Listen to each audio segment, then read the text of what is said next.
નમસ્કાર. આજના ITI e learning પ્રોગ્રામમાં હું મિતેશ ગઢવી ઔદ્યોગિક તાલીમ સંસ્થા ડીસાથી આપ સૌનું હાર્દિક સ્વાગત કરું છું. આજના ઈ લર્નિંગ પ્રોગ્રામની અંદર આપણે creation and use of database topic વિશે વિગતવાર તાલીમ આપીને ચર્ચા કરીશું. અત્યારના સમયની અંદર મેઇન વસ્તુ છે કે ડેટાબેઝ. ડેટાબેઝ વસ્તુ શું છે? તો ડેટાબેઝ એક કલેક્શન ઓફ ડેટા છે. કે કલેક્શન ઓફ ડેટા એટલે શું કે ડેટા એક માહિતી ઇન્ફોર્મેશનનો એક નાનકડો પીસ કે ટુકડો કે જેની કલેક્શન એકથી વધુ માહિતી ભેગા કોઈ બી વસ્તુ હોય નાની હોય તો ડેટા કહેવાય. તો ડેટા એક કોઈ બી સપોઝ કે કોઈ બી દાખલા તરીકે ચા પાણી એક ડેટા કહેવાય, પરંતુ એ આખી ઇન્ફોર્મેશન ક્યારે બનશે કે મૂળ રૂપમાં આપવામાં આવશે ત્યારે એને એક યોગ્ય ઇન્ફોર્મેશન બનશે. અને collection of data is called database. તો ડેટાબેઝ અત્યારે તમે જોઈએ છીએ કે ભાઈ દરેક જગ્યાએ ડેટાબેઝનો ઉપયોગ થાય છે. અત્યારે તમે અને હું દરેક જગ્યાએ આપણે ડેટાબેઝનો ઉપયોગ જાણતા અજાણતા કરી રહ્યા છીએ. અને અત્યારે જોઈએ તો ડિજિટલ યુગ થઈ ગયો છે. તો ડિજિટલ યુગની અંદર આપણે દરેક જગ્યાએ સોશિયલ મીડિયા હોય, કોમ્પ્યુટર હોય, દરેક જગ્યાએ ડેટાનો ઉપયોગ થાય છે. હવે પહેલાંના જમાનામાં શું હતું કે આપણે વસ્તુ સાચવવા માટે કાગળનો ઉપયોગ કરતા, માહિતી બધી કાગળમાં લખીને રાખતા. પરંતુ અત્યારે શું છે કે ભાઈ કોમ્પ્યુટર યુગ આવી ગયો. કોમ્પ્યુટર યુગ એટલે કે તમારે કોઈ બી માહિતી જોઈતું હોય તો એક જગ્યાએ તમે એકવાર સાચવી એને વારંવાર વર્ષો સુધી આપણે એનો ઉપયોગ કરી શકીએ છીએ. કે ભાઈ ડેટાની અંદર અત્યારે જોઈએ તો સોશિયલ મીડિયા છે. દરેક જણ યુઝ કરતા હશો સોશિયલ મીડિયા. તો જેની અંદર છે ફેસબુક છે, ઇન્સ્ટાગ્રામ છે, ટ્વિટર છે. તો આની અંદર તમે કોઈ બી માહિતી જુઓ તો કોઈ બી બેક એન્ડની અંદર ડેટાબેઝનો ઉપયોગ થાય છે. તો જે બી આપણે માહિતી અપલોડ કરીએ છીએ તો ફેસબુક એના સર્વરની અંદર ડેટાબેઝની અંદર માહિતી સ્ટોર કરતું હોય છે. ઇન્સ્ટાગ્રામ છે તો એની અંદર સર્વરમાં માહિતી સ્ટોર થતું હોય છે. અને એનાથી મોટું એક્ઝામ્પલ જોઈએ તો ગૂગલ છે. તો ગૂગલ શું કામ કરે છે? ગૂગલની અંદર તમારે એનું સર્વર છે તો એની અંદર બેક એન્ડ એટલે અત્યારે જ તમે સર્ચ કરશો વેબસાઇટ તો એનું ફ્રન્ટ એન્ડ કહેવાય, પરંતુ એ ડેટા ક્યાં સચવાય છે? તો એના બેક એન્ડમાં સચવાય છે. તો બેકએન્ડની અંદર જે બી માહિતી સચવાય છે એને ડેટાબેઝની અંદર સ્ટોર થાય છે. ડેટાબેઝ સ્ટોર કેવી રીતે કરશે? તો એક ટેબલ ફોર્મની અંદર માહિતી સ્ટોર કરશે.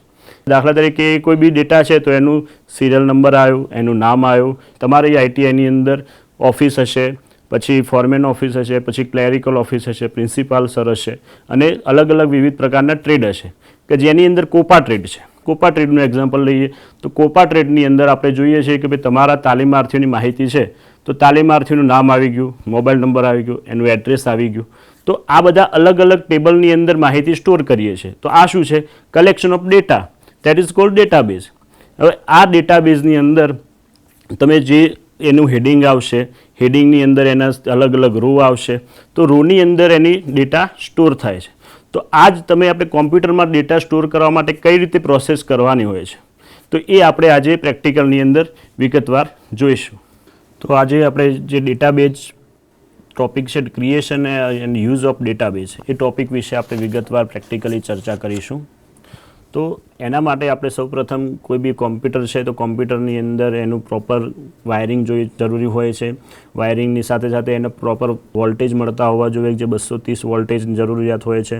અને આના માટે આપણે જે સંદર્ભ માટે જે સાહિત્ય છે કે ભાઈ કોમ્પ્યુટર ઓપરેટર અને પ્રોગ્રામિંગ આસિસ્ટન્ટ જે નિમી છે વેબસાઇટ, એની જે કોર્સ છે, એની બુક છે, એનું સહાયતા મેળવીશું. એની સાથે સાથે java-t.com વેબસાઇટ છે એનો ઉપયોગ કરીને પણ આપણે માહિતી વધુ વિગતથી પ્રેક્ટિકલી કરી શકીએ છીએ. તો આ જે ટોપિક છે ડેટાબેઝ, એનો ઉપયોગ થાય છે કે database is used to store and collection of record in organised form. એટલે કે યોગ્ય રીતે તમે એને પ્રોસેસ કરીને કલેક્શન કરો છો રેકોર્ડનું, અને એ વ્યવસ્થિત રીતે એને સાચવીને રાખી શકો છો. અને આનો ઉપયોગ આપણે અલગ અલગ જગ્યાએ તમે કરી શકો છો. જેમ આપણે થોડી વાર પહેલાં સમજાય એ રીતે કે ભાઈ ફેસબુક છે, ઇન્સ્ટાગ્રામ છે, ગૂગલ છે, આ દરેકે દરેક જગ્યાએ બેકએન્ડ એટલે એની પાછળની બાજુ ડેટાબેઝના અંદર એ માહિતી ટેબલ ફોર્મની અંદર સચવાતી હોય છે. અને યોગ્ય રીતે જરૂરિયાત પ્રમાણે એની સેફ્ટી રાખવામાં આવતી હોય, એની સિક્યુરિટી રાખવામાં આવતી હોય છે.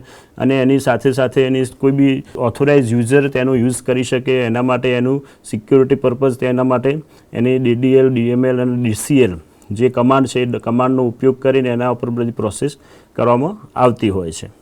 તો હવે અત્યારે શરૂઆતમાં આપણે જોઈશું કે એનું પ્રેક્ટિકલી કઈ રીતે એનો યુઝ થાય છે. તો અત્યારે ડેટાબેઝ બનાવીશું તો ડેટાબેઝ શાની અંદર બનશે? તો ડેટાબેઝ બનાવવા માટે એનું પ્રોપર RDBMS એટલે રિલેશનલ ડેટાબેઝ મેનેજમેન્ટ સિસ્ટમનું સોફ્ટવેર હોય છે કે જેને આપણે MySQL, Oracle, SQL સર્વર આ બધાનો ઉપયોગ થતો હોય છે અંદર. તો MySQL સોફ્ટવેર છે તે શરૂઆત આપણે કઈ રીતે કરીશું? તો MySQLનું જે કમાન્ડ પ્રોમ્પ્ટ છે એ સ્ટાર્ટ કરીશું અને એની અંદર સૌપ્રથમ સ્ટાર્ટ કરો છો ત્યારે એનો ID પાસવર્ડ આવતું હોય છે તો એનું ID નાખો છો અને એની સાથે પાસવર્ડ નાખ્યા બાદ તમે એને એન્ટર આપ્યા બાદ એ MySQL સર્વર સાથે કનેક્ટ થઈ જાય છે. તો MySQL જે આપણે અત્યારે સમજ્યા તો કે જેની અંદર આપણે ડેટા ક્રિએટ કરી શકીએ, ડેટાબેઝ ક્રિએટ કરીશું. તો અત્યારે જોઈશું કે ડેટાબેઝ ક્રિએટ કેવી રીતે કરવું. MySQLની અંદર આપણે જોઈએ કે ભાઈ એની અંદર તમારે કોઈ બી કમાન્ડ આપીએ છીએ, કમાન્ડ વર્ક ટાઈપની વર્ક કરે છે. તો કોઈ ડેટાબેઝ ક્રિએટ કરવા માટેનો કમાન્ડ છે જોઈએ ક્રિએટ ડેટાબેઝ.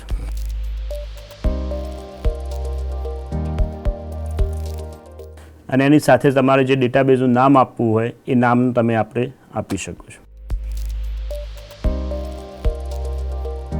ITI information.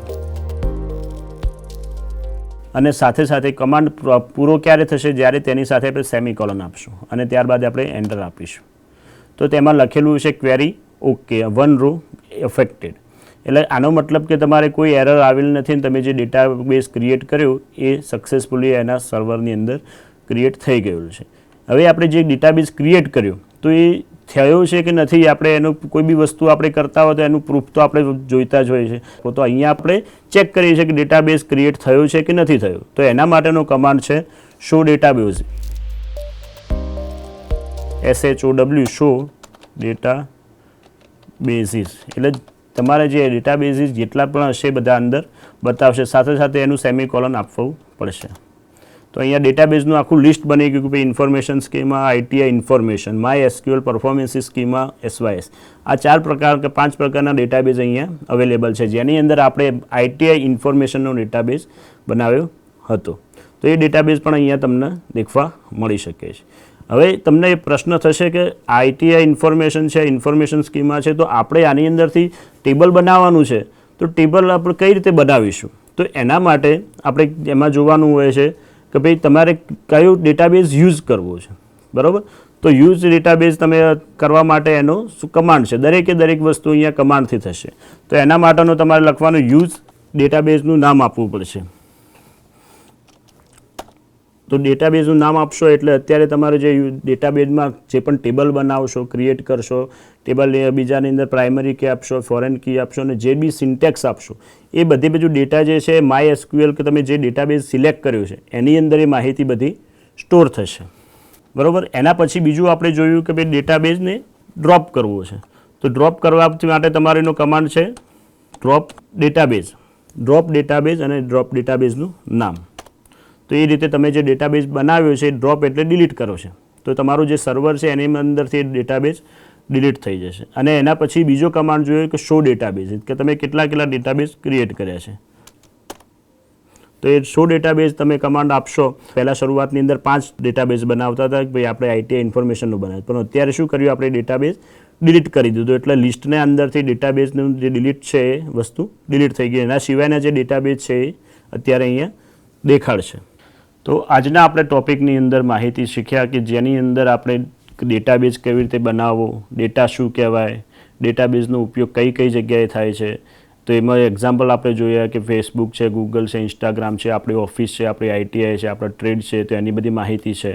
તો એની અંદર ડેટાબેઝનો ઉપયોગ થાય છે અને એ ભવિષ્યની અંદર તમે પોતાના સોફ્ટવેર રિલેટેડ આગળ વધવા માગો છો તો કોપા ટ્રેડ કર્યા પછી ડેટાબેઝની અંદર ઘણા ઓપ્શન છે. તમે લાઈફની અંદર એ સ્કિલ વધારવા માગો છો તો એની અંદર આપણે પ્રગતિ કરી શકો છો. હવે સોશિયલ મીડિયાની અંદર તમે આગળ ડિપ્લોમા ITI કર્યા પછી ડિપ્લોમા કોર્સ કર્યા પછી એની અંદર તમે મોટી મોટી કંપની છે, ગાંધીનગરમાં ઇન્ફોસિટી છે, તો એની અંદર અલગ અલગ કંપની TCS છે, રિલાયન્સ છે, તે સિવાય પણ મોટી કંપનીની અંદર ડેટાબેઝની અંદર ઉપયોગ તમે પોતાનું સ્કિલ ડેવલપ કરી અને જોબની વેકેન્સીની અંદર તમે ટ્રાય કરી શકો છો અને પોતાનું ભવિષ્ય ઉજળું બનાવી શકો છો. આશા રાખું છું કે આ ટૉપિક વિશે આપ સૌને સમજણ પડી ગઈ છે અને આ ટૉપિકની અંદર આપણે આજે ડેટાબેઝ કઈ રીતે ક્રિએટ કરવું અને એનો ઉપયોગ કઈ કઈ જગ્યાએ થઈ શકે છે તે વસ્તુ વિશે આપણે માહિતી મેળવી. Thank you. ધન્યવાદ.